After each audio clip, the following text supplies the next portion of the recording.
And I remember one of the days too, like when I was driving, feeding cows, and I remember like just sometimes I would listen to worship music and the presence of God was just like so strong all the time, like so often, I remember honestly like pulling up to a gate, gonna open the gate for the cows, and I'm like, because I would begin to feel what I did some of the nights when the Lord would show up, and I didn't know if I was gonna die, like I didn't know what was gonna happen, like all my strength would just leave as I was on bed because He was standing there.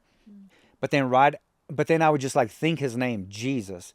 Like this is when I was encountering like the holiness of God. If I would just think His name, boom, I'd almost be out, and then He would like breathe on me again, and then I'd come back into, and then I'd be like, oh Jesus, like I'd just be thinking this in my mind.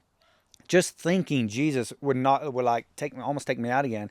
Now one night it happened like three times, and then like in 2014, like when I honestly wanted the Lord to quit talking to me because I couldn't handle it. My body can't handle this. And so over the years I've got like kind of got used to His presence, and then when He begins to talk, and even after 2014, like now, still like so often, one thing after the next, after the next, after the next, and sometimes I've got that thought again, like, like I'm gonna like like Maybe I need to sit down. I may need a no, but this is at night. Like in other Yeah. words, like I start feeling like, man, He's gonna keep talking, and I can't handle this. Mm-hmm. Like Jeremiah said, but I became as a drunken man because of the words of the Lord. Um, but anyhow, so and then sometimes, yeah, I'll be at the gate. I'll be like, man, if I open this gate, like, what if I fall down because of His presence? Because it would be so strong sometimes. And I honestly was thinking, if I fall down, am I gonna wake up and the cows will be licking my face?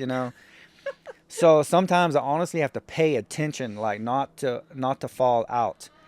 Like, and I'm by myself on a ranch, because the presence is just so strong. And I remember sometimes questioning the Lord, like, Lord, why is Your presence so strong? Like, I think it was because I was just always drawing near to Him. I was drawing near, drawing near. And I heard two statements one time while I was driving a feed truck, feeding cows. But one time He said, sometimes you have to pass the curtain to get there. And I knew right away that was the curtain of the temple, which, Jesus, when He was crucified, and, that temple curtain, it ripped in two, but that represents the Holy of Holies. Yeah. Like sometimes you have to go through it. Like sometimes you may be on the outer court and you're looking at the curtain, but the Holy of Holies is just right there on the other side. Like, but He said sometimes you have to pass the curtain to get to the other side, to get there. Mm-hmm. So there's like another place He wants you to press in toward.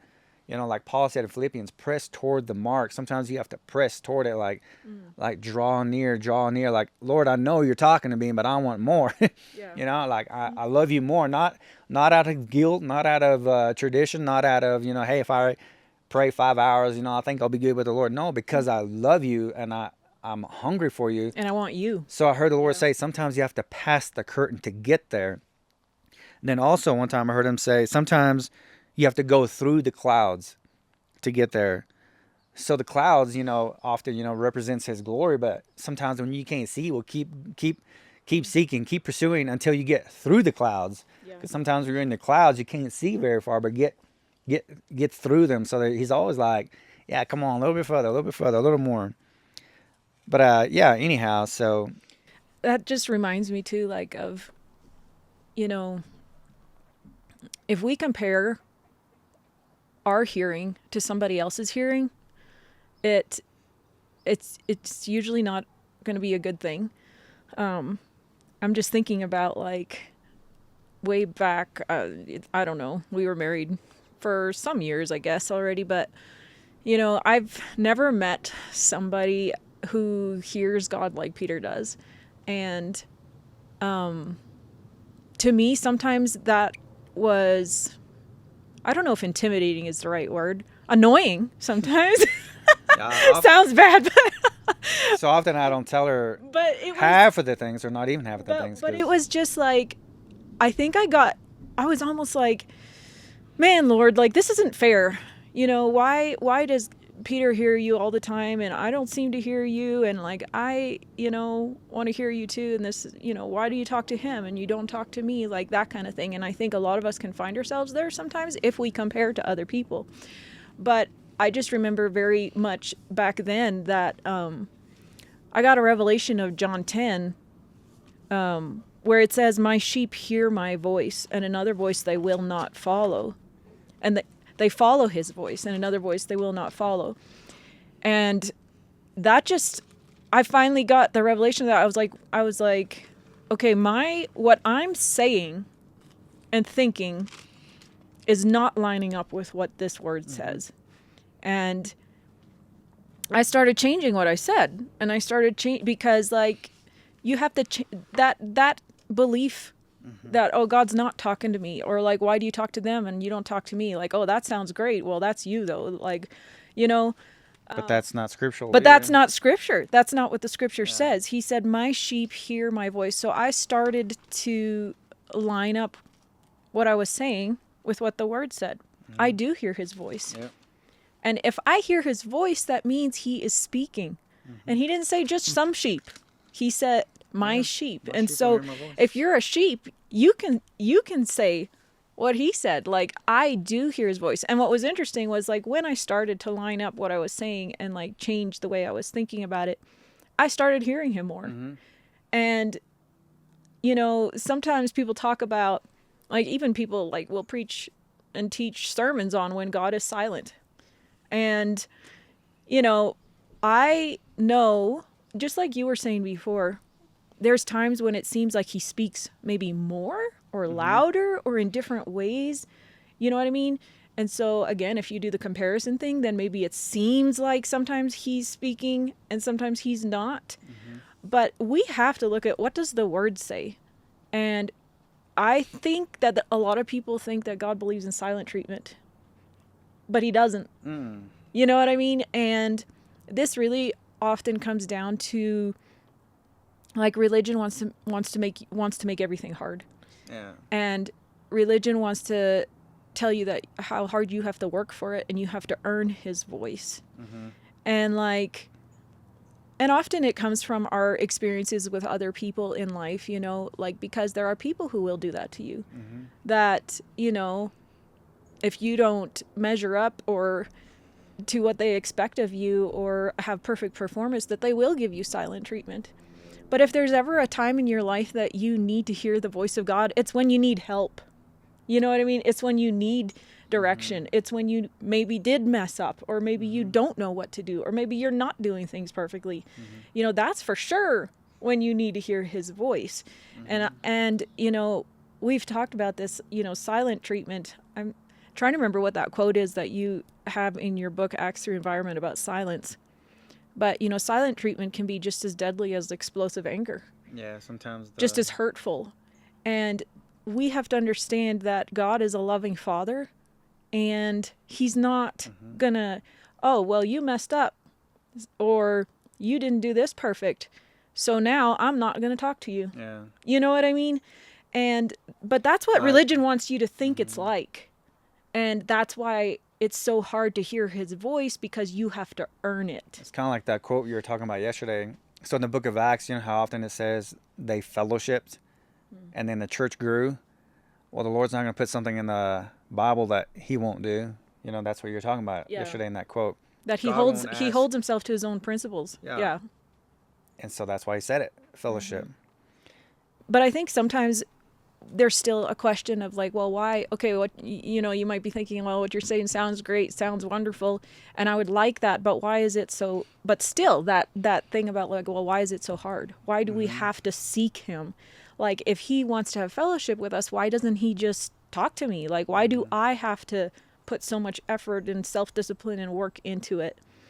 And there again, I think it's just like with my sheep hear my voice. Like, we have to renew our minds to, what does the word say about that? Like, who told you? Who told you that it was so hard? And because seeking God is really just coming to him, and like one of my favorite scriptures, Drawing near to him. Yeah, one of my favorite scriptures is Matthew 11:28-30. And it seems like I just constantly always see more and more in it and new things, but it I want to read it in the Amplified Classic. It says, "Come to me, all you who labor and are heavy laden." So that's what seeking him is. Just come to him. It's coming to him. But when I started seeking him, there was nothing wrong. Yeah. I wasn't having a bad day. I was having a good day. It's You just, don't, it's you just don't that there have was to- more. Yeah, yeah.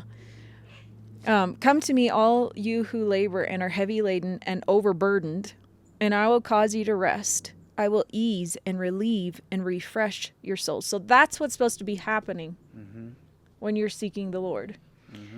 Take my yoke upon you and learn of me, for I am gentle and humble in heart, and you will find rest, again, relief and ease and refreshment, recreation, blessed quiet for your souls.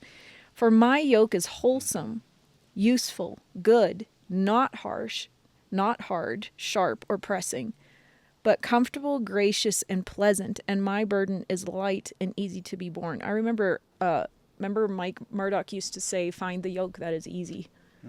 And so, yes, it involves, like the Proverbs said, it involves self-discipline. It involves commitment. It involves, But it's easy because Yeah. if you love him, but what is the motive? Yeah. And what is the fruit? And so, like, when you're coming to him and these things are happening, that's where you develop that appetite. And like, you taste and see that the Lord is good. And when you develop an appetite for something, then you always want to come back to that. But if you're coming to him out of guilt or condemnation or obligation or to check it off your list, well, first of all, this is not going to be happening. It's going to feel harsh. It's going to feel hard. It's going to feel pressing. It's going to feel like pressure. It's not going to be like, feel like relief, you know? And one thing I would say, I was telling you about this the other day, like, one thing that I picture, because I've been there, I've had the experience, like, I picture like young moms with babies and toddlers. we got our dogs walking around, And checking us out. so, like, you know, you might have seasons in life where you're just like, you feel really overloaded, or you feel really exhausted, or you feel, and so, like, the enemy can take even what's like something that is good, like this that we're talking about, and he can try to make you feel guilty over it and twist it into something that you have to do, like, out of obligation or saying. guilt. You know what I mean? And so, like, sometimes, you know, you have those seasons of life where you can't get up at 5 or 6 in the morning to spend time with the Lord because you got 3 hours of sleep, you know? And some people are different. Some people, Yeah. like Kenneth Hagin, you would hear how he would get into the Word at night, like after services. I'm like, how does he do that? You know, So again, it's like, different time, different people may have different ways. and again, you can't compare your seeking and your hearing to somebody else's. And like, again, because if you're doing it like that, it's, you don't go to him, and like, the way I pictured is like, when you need what it's talking about here, when you need that relief and you need that refreshing and you need that easy thing instead of the heavy things. Yeah. When you need those things, but you're coming to him out of the, like, Yeah, out of you the know- guilt or condemnation, you Yeah. can't just like fall into his arms and be like, oh, this is so nice.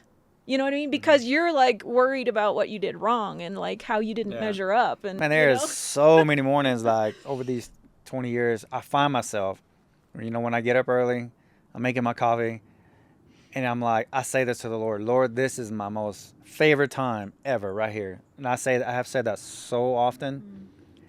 And man, it's like, man, if I ever, and it seems that way. Sometimes it's like, man, if I ever get in trouble, or it's like, because I put Jesus first, you know, versus people. Because so often through the years, which, you know, we love our families, but often there's been like birthday parties and stuff like that. And I have made it such a habit, like, of getting early and seeking him, not because I love him, you know. And then when there's that fellowship, it's like, man, I can't wait until in the morning, you know, to get into the Word again.